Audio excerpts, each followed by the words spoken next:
La rubrique de Frédéric.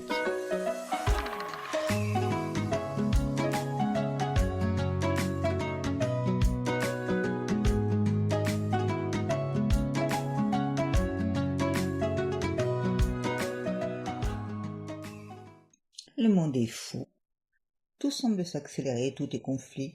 Tout montre qu'aujourd'hui, la puissance de l'argent, encore aux mains de quelques-uns, s'empare des médias pour diffuser une information qui, en servant exclusivement le bien d'une élite argentée, se révèle être un tombeau pour la solidarité.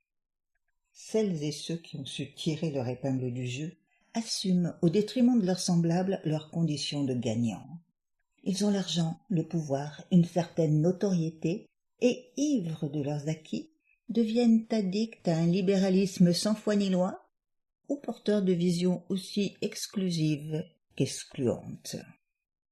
En roue libre, sur la route du plus, ils se moquent des autres, entravent leur façon d'être au monde, et cherchent, en imposant leur vue, à les inféoder. Le monde est fou. Mais ce que nous en voyons, ce que nous en entendons, ce qui nous parvient est tronqué, et joue sur la peur et les émois du plus grand nombre. Il est donc urgent de développer le monde de la pensée, pour quitter celui des opinions qui ne s'attachent qu'à traiter des apparences sur un mode toujours partiel, voire passionné. Il est urgent, face à toutes les informations et les désinformations qui martèlent les consciences, d'apprendre à discerner le vrai du faux.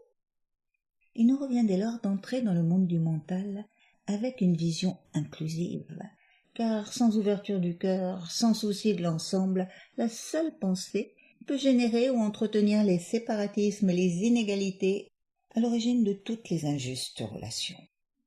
Alors, comment, compte tenu de la situation mondiale qui témoigne de la montée croissante d'un individualisme débridé, comment, compte tenu de toutes les guerres qu'il suscite ou qu'il est en passe de susciter pour asseoir toujours plus sa suprématie, comment, derrière cette montée de la conscience individuelle qui se généralise et devient majoritaire, percevoir et réveiller l'amour pour penser le monde autrement.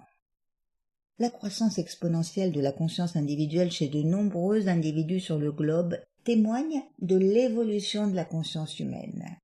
Mais elle est une catastrophe eu égard aux relations entre terriens à cette phase de leur évolution. Cependant, rien n'est jamais univoque. Tout se développe et tout change selon le point de vue que l'on adopte.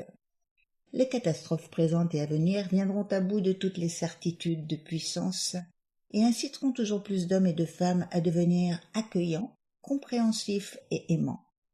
Nous tous, qui tentons de nous défaire des valeurs propres à la conscience individuelle en restant sourds aux appels des sirènes de l'égoïsme et du moi d'abord, devons être des échantillons porteurs de ce monde de demain. Avec innocuité et humilité, cherchons à renouveler notre vision du monde. Pensons-le comme une terre propice au respect et à l'inclusivité, et incarnons ces valeurs pour les faire prospérer, quoi qu'il se passe. Après la nuit vient le beau temps, après le règne de la conscience individuelle, celui de la conscience d'ensemble qu'il nous revient de manifester. En devenant passeurs des valeurs d'unité, acteurs d'un monde solidaire, nous semons les graines du futur sans nous laisser aveugler par le présent. Le monde n'est fou que si l'on ne s'attache qu'aux clichés qu'il affiche dans l'instant. Celui-ci n'est qu'un instantané qui n'a pas vocation de devenir éternité.